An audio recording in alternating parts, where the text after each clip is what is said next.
Hello and welcome back to the Helmet Head podcast. Today what we're going to discuss is what it's really like being here on YouTube and what you kind of have to expect as a new motovlogger if you decide to join. Now a lot of people seem to think that if you join YouTube and you put up a video, it's going to go viral, loads of people are going to want to see it and you can get 1,000 subscribers overnight.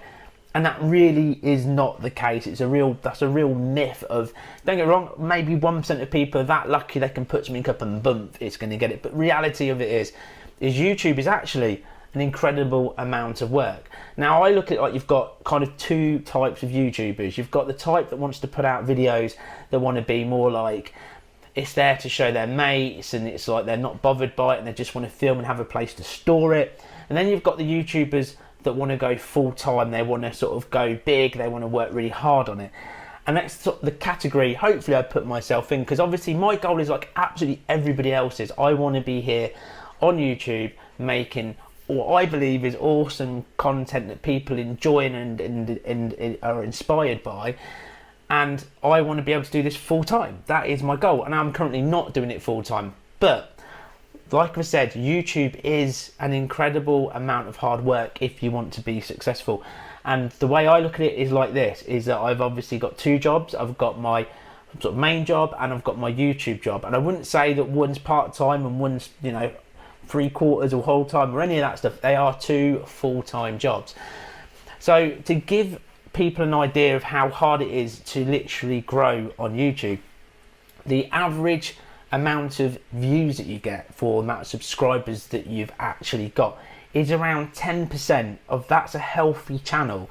So you've got to really look at it like that when you're first out, nobody's going to know who you are. So what you're doing is you're creating the person that you are and putting it across on camera. And the one thing about YouTube is that we are all learning all the time, and still today there's still new things I'm learning and I'm testing out new tricks and seeing if I can get stuff to work. But generally it's a lot of man hours you've got to put into it, but obviously the rewards are absolutely fantastic. For an example, I have well over 500 videos out now. 500! Time has absolutely flown. Currently I've grown to around 7,650 plus subscribers, and I've built an amazing community of unbelievable people that believe in what I'm doing. And when I say the word believe, because I look at my subscribers as people that are like-minded, love adventure, love the fun, and they're investing in what I do as well. And it's fantastic the amount of people that tell me that I inspire them. They've bought a bike because of a review that I've done, or a bike because I'm riding it, say, around the world, or another adventure that I've done. Is absolutely, you know, for me it's mind-blowing that people have that much faith in me. And that's the community, the lucky community that I've built.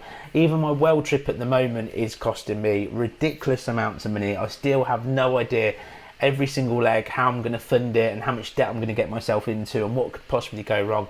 And people are going out of their way to buy me a coffee, send me PayPal payments to help me along my way. And it's literally every time that comes in, it really helps. It's like I have literally got to book airport parking at like £100, and I actually haven't got that in the budget to be able to pay for. Then someone will send me £100 or £50, and someone will buy us like 2 coffees, and someone else will, and suddenly I can afford to pay for the airport park. And I go, that's just taken a lot of relief out of having to go, actually that's going to have to go on the credit card. But the position I've got the Helmet Head channel in is being in video creating, obviously an incredible amount of work and an incredible long journey. I think I've been on YouTube for something like 4 years now, and I have got the YouTube channel to a point where brands are contacting me and I'm getting sent lots of products. I recently had the Van True dash cam system. That's over a £300 system. But at the same time, these companies, the reason why they're getting in contact with me is hopefully they've seen what credibility that I've got, and they know that their product is good, and they want to go, actually let's give it to him, so he'll talk about it, and then people that will watch it, they're interested, will go, well, if he likes it, then I'm going to give it a go. Because there generally has been quite a few products I've turned down to review on the channel, and secondly turned around and said, actually this isn't going to make it to video. I won't slag off a brand, because in the world of branding, if you slag off a brand, what's going to end up happening is that other brands aren't going to want to work with you. But what I will do is say, actually, this isn't actually a good bit of kit. You need to go back and work on it. This is what I've discovered while I've reviewed it. Unfortunately, I'm not willing to make a video on it and leave on positive terms. But to get to that point on YouTube, to get to the point that I've got to, is, like I said, incredible amount of work. And the way you've got to look at it is that you've got to put in a lot of time, a lot of effort, and learn a whole new set of skills. And the first thing really is to get used to is talking to the camera. Now, you don't need to go out and buy a fancy action camera to do any of this stuff. What you need to do really is you can use your smartphone, you can put it on and get used to talking to it. Get used to telling a story about your day, for instance. And then, because you're getting more and more camera happy, and do that when you're going out for a walk is the best thing in the world, because then you're getting what we call not camera shy. And a lot of people, when they start the world of YouTube, think that they need to be cool. They need to put on this image of being absolutely awesome and cool. And you don't, because it's not you. And when you create a channel, when you create videos, you want people to watch it for who you are. Now, for me, for instance, I class myself, I'm a British lord, I'm a plonker, and I love motorcycles. And that's me as a person, and I just wing my way through absolutely everything. And even the world trip that I'm currently doing, I've got an idea of where I want to go, and I've kind of got a plan in my head where I want to go in leg 2, leg 2, the next leg, the leg after, and even the leg after that. And I'm kind of planning 3 in advance, but I have no idea how I'm going to pull it off. I have no idea exactly which way I'm going to take, where I'm going to stay. And to be completely honest, my geography is that bad on my world adventure. I didn't even know the Algarve was at the end of Portugal and in Spain. I was like going, is that? I didn't even know that was there. But I'm learning as I go, and that's me, the British plonker that's enjoying it, and that's all over camera. You can tell I have no clue of where I am and what's going on, and that to me is the magic of my adventure, and I love it. And that's the thing as well on YouTube. If you're making videos, make it about what you love, what you're passionate about, what you want to really share with everybody else. Because the world, again, of YouTube is, if you want to do it full time, it's got to be a job that you know that you're going to love, and it's not taxing, and you're not there going like, actually, I'm talking about the different sorts of cheeses. I actually don't really like cheese, but for some reason my cheese channel does really well. Pick something that you want to do. And this is the other side as well. Try to stick to a certain subject. So for me, obviously it's motorcycles. What's a broad spectrum? I obviously ride a monkey bike. I've not made my channel just a monkey bike channel because I've got big adventure bikes. It's about motorcycles, and what I like to do is I like to film my adventures. That's what I love. That's my real passion, is adventures and telling those stories. But I also do product reviews on bike stuff and stuff that you'd use on your bike. I obviously do a little bit of a vlog style thing with what's going on, and obviously there's things like the Helmet Festival coming up, so we'll start talking about that soon. There's just so much. There's a patron meet coming up, so we'll be doing a meet and a group ride out. But my channel's all things motorcycles, anything to do with it. If it's from a helmet that I'm going to review or I'm wearing, or for instance my road skin jeans that I think are absolutely next level awesome. The quick funny story about the road skin side of things is they approached me again as a brand, and they gave me a pair of their jeans to ride around the UK in, and I sort of took it to the next level. I was like, well, I'm not just going to wear them and just review them. I'm going to wear them for 16 days straight through rain, sleet, and all the other horrible stuff you get on a bike, and we'll see what they're like at the end. And they blew me away because the jeans quality were, and this is why I raved about it so much, because I was like, these are like jeans I'd wear out every day. Took the padding out of them, you wouldn't know that they're biking jeans. And I was that impressed with them. I talked about them on literally every single episode. I wasn't prompted to, I got nothing for doing that at the time, but they were that good. I was like, do you know what? People need to know about this. And obviously since then I've built up an amazing relationship with Roadskin, where they've actually given my audience a helmet head discount code. It's all down in the description, where you get 10% off not just the jeans, anything that they sell. And hopefully in the future I'll be working with them very soon again. But massively impressed. I don't know why I just went off on a tangent that I did, but again, so when you're making videos, so if you're creating a channel and you want to talk about brands, maybe start off with kit you've bought, and you're going to review it and you're going to talk about it. But you've got to put that time in. Now, editing and putting videos together is exactly the same thing. In YouTube, I'd always turn around and say, If you've got a MacBook, for instance, use iMovie. iMovie is a great place to start to learn to edit because it's really basic. And there must be a similar product, I would have thought, on Windows. I used to use Windows, I can't think of what it's called now, but there's a product on there that's free as well. Start off, it's got the basic tools that you need. Learn that, because iMovie, for instance, on Mac, when you move up to MacBook Pro that I currently use to all of my edit on, it's a lot more complicated, but all the basic features are the same. You're just almost upgrading what you're doing and unlocking an entire new world of features, and you can edit that together. And take your time when you edit even your first video. I'd always say put 3 videos up in the world of YouTube, so you've got some kind of backlog. But anyway, edit them basic and simple, but try to keep them short. Try to cut out things where you're repeating yourself, and then put that video together to put out. And have the confidence as well when you put that out. There's lots of ways you can help grow your channel, like sharing it, for instance, in Facebook groups and stuff like this.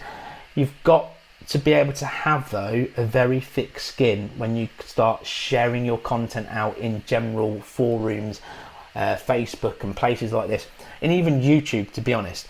This is another kind of thing that's really important to sort of take on board as well. Whenever you put anything out to the public, there is plenty of people that we like to call Karens, trolls, people that just like to tell you how wrong you're doing everything.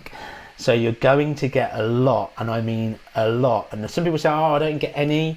You will at some point, or you've not seen it, because there is people out there that are just negative, or they have to tell you they disagree. And this is an example of how small this could be. I put out a video recently reviewing a Harley, and someone just put, I'm sure you can understand why I'm not giving you a thumbs up. They had to tell me that they weren't giving me a thumbs up.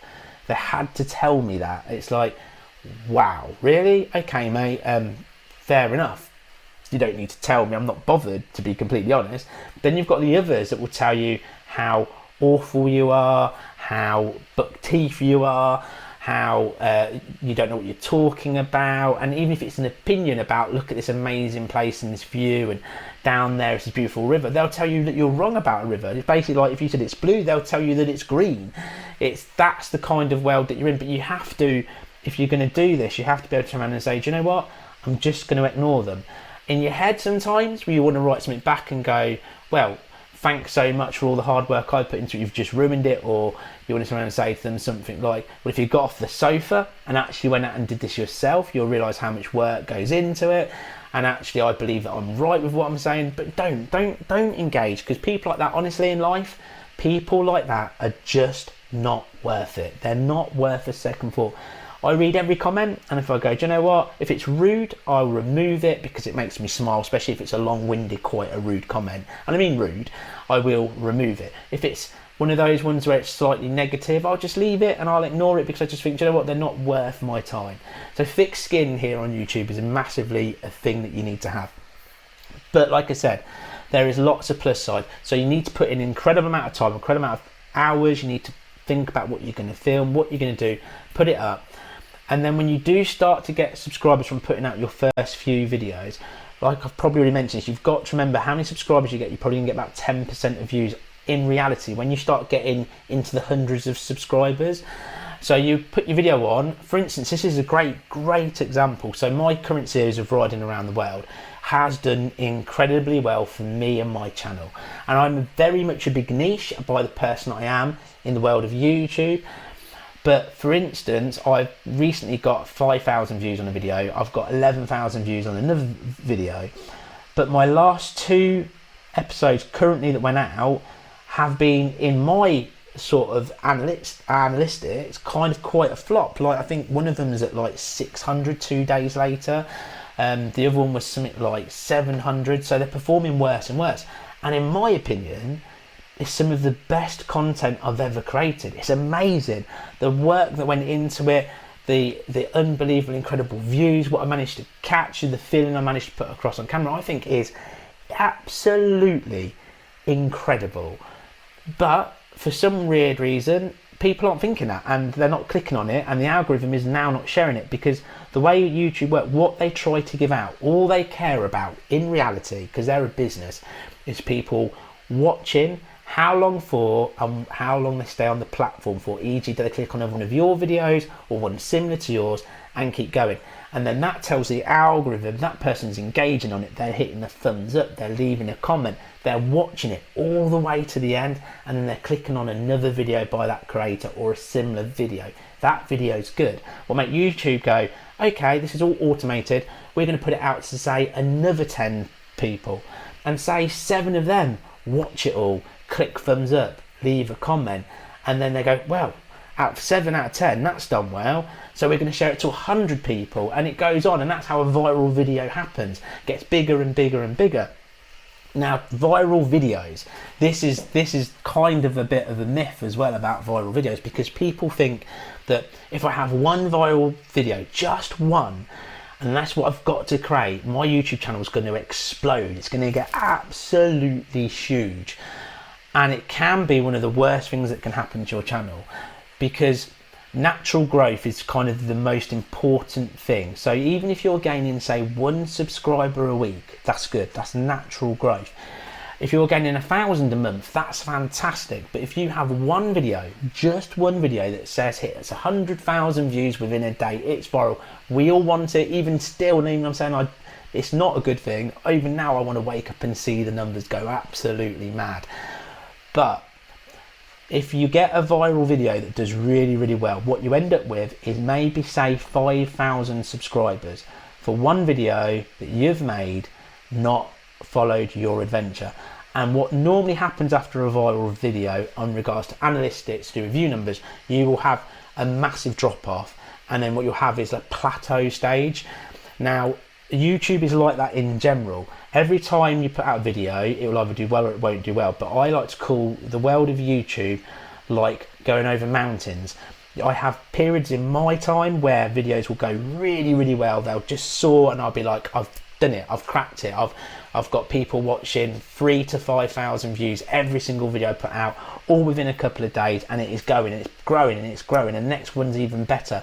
And then it literally goes over the tip of the mountain and starts coming down, and it plateaus again, and my view numbers will drop down to, say, 1,000 within 24 hours or 1,500 on a video, and you go, oh, I've just seen this massive peak, all these new people joining and liking and following it, and now it's going down.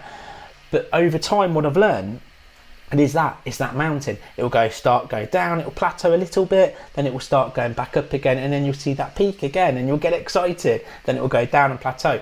And the longer you do it, the sort of you realise it's that graph, it's that wavy form of going up and down, up and down. So enjoy the good times. When your channel drops off, like mine's literally doing as we speak, just chill. It's really hard to say because you want everything you do, all that hard work and time and effort to do well. Just chill, because it will take off again. It really, really will. Keep doing what you're doing. Keep making content. Don't quit, because a lot of creators, as a percentage, right?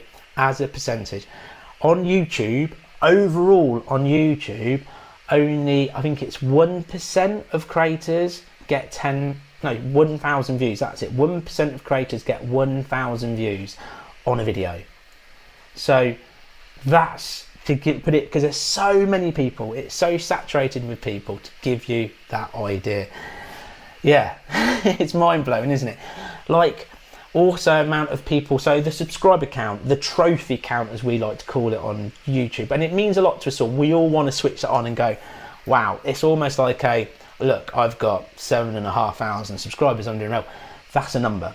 It's a fantastic number, do not get me wrong, but it's a number, because the reality of it is as well, right now, on my main channel, only around 25% of people that actually subscribe to my channel actually watch it. 25%.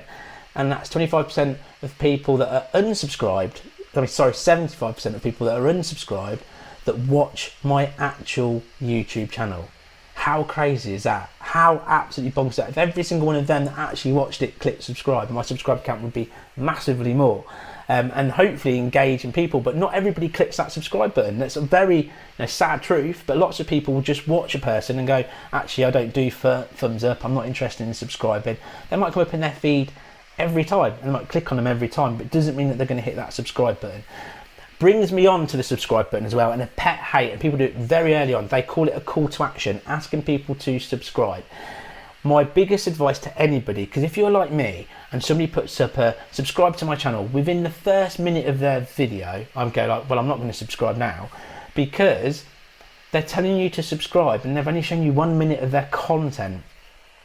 Put your subscribe, your call to action, please subscribe to my channel, please give it a thumbs up. If you're going to do it towards the end of your video. Make it quite funny or put it in there somewhere towards the end, because you've already delivered what somebody wants to watch. And if they enjoy it and they go, oh yeah, I forgot to hit subscribe, that's a subscriber that you want, because that's the one that's going to come back because they've watched your video. If they haven't subscribed in the first 30 seconds, then they've not clicked off and said, oh, I'll come back later, and never bothered.